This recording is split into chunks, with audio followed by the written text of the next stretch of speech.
मध्य प्रदेश की 28 विधानसभाओं में उपचुनाव होने जा रहे हैं। डबरा विधानसभा भी शामिल है। इसी के चलते वोटरों को लुभाने के लिए प्रदेश के अलावा अन्य प्रदेशों से भी प्रचार प्रसार के लिए वरिष्ठ लोगों को जनसंपर्क एवं सभाओं को संबोधित करने के लिए बुलाया जा रहा है।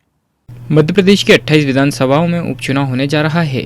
डबरा विधानसभा भी शामिल है। इसी के चलते वोटरों को लुभाने के लिए प्रदेश के अलावा अन्य प्रदेशों से भी प्रचार प्रसार के लिए वरिष्ठ लोगों को जनसंपर्क एवं सभाओं को संबोधित करने के लिए बुलाया जा रहा है।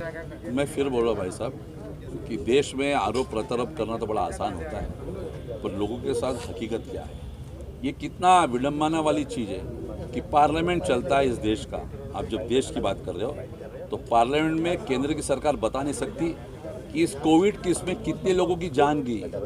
देश की सरकार नहीं बता सकती है कि कोविड में कितने लोगों की जान। आप सबको मालूम है कि कोविड में सबसे ज़्यादा जो जान गई है भूख के कारण, वो गरीब सड़क पे चलने वाले आदमी की जान गई है। उसका उनका हिसाब नहीं उनके पास। बाकी सब हिसाब है। राफेल कितने आए हैं उसका हिसाब है, अनिल अंबानी को कौन सा कॉन्ट्रैक्ट दिया उसका हिसाब है। पर इस कोविड में जो ज़मीन पे चलने वाला गरीब आदमी है, अपने बच्चे लेके जो तड़प तड़प, उसका हिसाब नहीं है सरकार के पास। मैं आज फिर पेपर में पढ़ रहा था कि यहाँ पे लखन जी की आपके यहाँ पे जो बिजली की दरें, किसानों का बिजली का दर इन्होंने कमर्शियल कर डाला है, वहाँ पे इसका हिसाब नहीं है।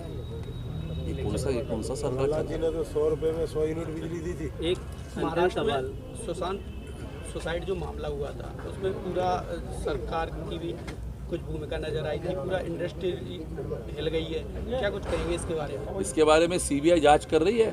सीबीआई अपना जब पूरा दे देंगे तब हम इसके ऊपर बयान करेंगे। और आपको सबको मालूम है सीबीआई कहाँ तक पहुँच की है। सीबीआई अभी भी कुछ भी आंसर नहीं कर पा रही इसके ऊपर। केंद्र की जो टीम है उस पर वो सुप्रीम कोर्ट ने वहाँ पे उनको आदेश किया है, तो सीबीआई कर रही है। सीबीआई जब जांच रिपोर्ट आएंगी तब हम अधिकृत बोलेंगे इसके ऊपर। इस मामले में किसका दोष माना जाए? केंद्र सरकार? मैं फिर बोल रहा भाई साहब कि न्यायपालिका ने सीबीआई को जांच करने का आदेश दिया। जब तक उनका रिपोर्ट बाहर आता नहीं उसके ऊपर मेरे समान मंत्री को बोलना उचित नहीं, क्योंकि कुछ प्रोटोकॉल होता है।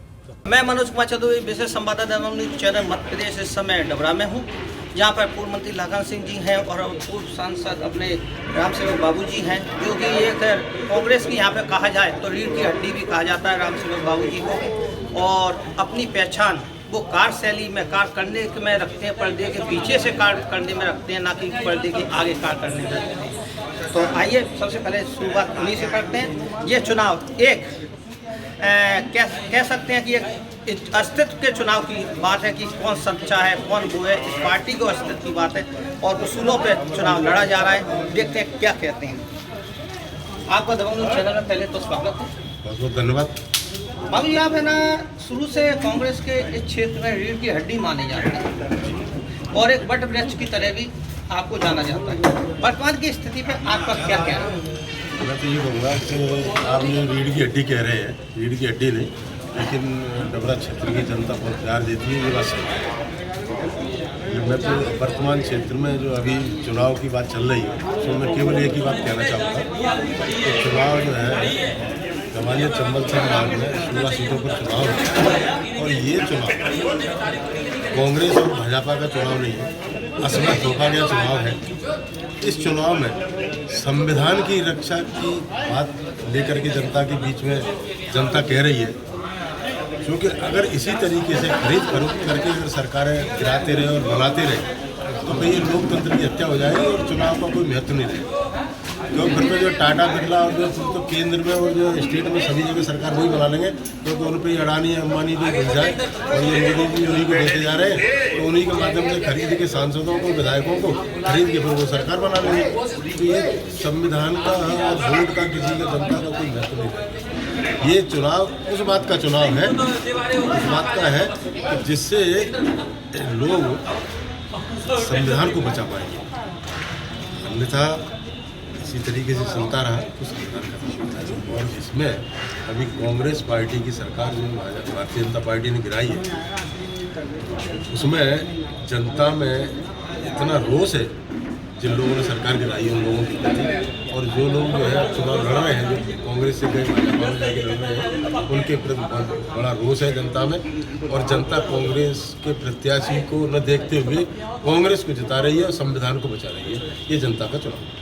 बाबू जी, एक बात और कहना चाहूँगा कि आपने शुरू से देखा है कि कार्यकर्ताओं में चुनाव होते थे, एक है ना अलग हवा ग्वालियर से मानी जाती थी कि वो है, लेकिन वर्तमान में एक ऐसा सुनने में आ रहा है कि यहाँ इस समय जो बड़ा प्रश्न है, कांग्रेस चुनाव लड़ रही है, कांग्रेस चुनाव लड़ रही है, ना कि कुछ ग्वालियर की हवा के साथ चुनाव लड़ते थे। उसमें आपका क्या कहना है? ये हवा के साथ नहीं, कांग्रेस चुनाव नहीं लड़ रही। वैसे तो कांग्रेस के कार्यकर्ता सब एक होकर चुनाव लड़ रहे हैं, लेकिन कांग्रेस ने ये चुनाव जनता लड़ रही है। कांग्रेस की तरफ से जनता चुनाव लड़ रही है।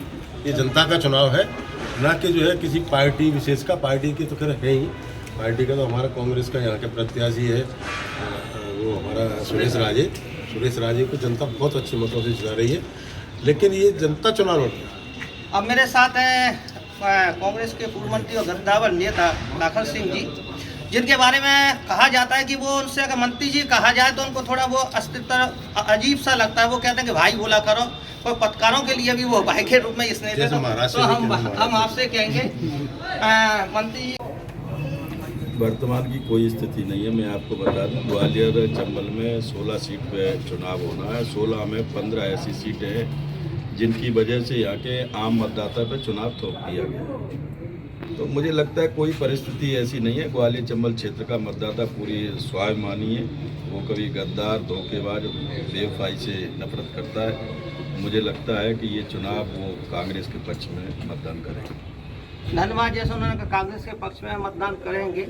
आपके सामने एक बात और कहना चाहूँगा कि ज्योतिरादित्य सिंधिया डबरा आए थे, मैंने उनसे एक प्रश्न पूछा था कि आप है ना चुनाव के लिए कह रहे हैं तो 28 सीटें हैं, उस पर आपका क्या कहना? तो कहीं हम ज्योतिषी तो नहीं है, लेकिन हम कहेंगे कि अधिक से अधिक सीट निकालने की हम दावा करते हैं, तो उस पर आपका क्या कहना है? ये उन्होंने ठीक कहा, उन्होंने अपनी असली औकात का उनको आभास हो गया है, इसलिए उन्होंने ठीक कहा कि मैं ज्योतिषी नहीं हूँ। उन्हें खुद आभास है उनकी पूरी पार्टी को, जिसमें वो नई भर्ती हो गए हैं।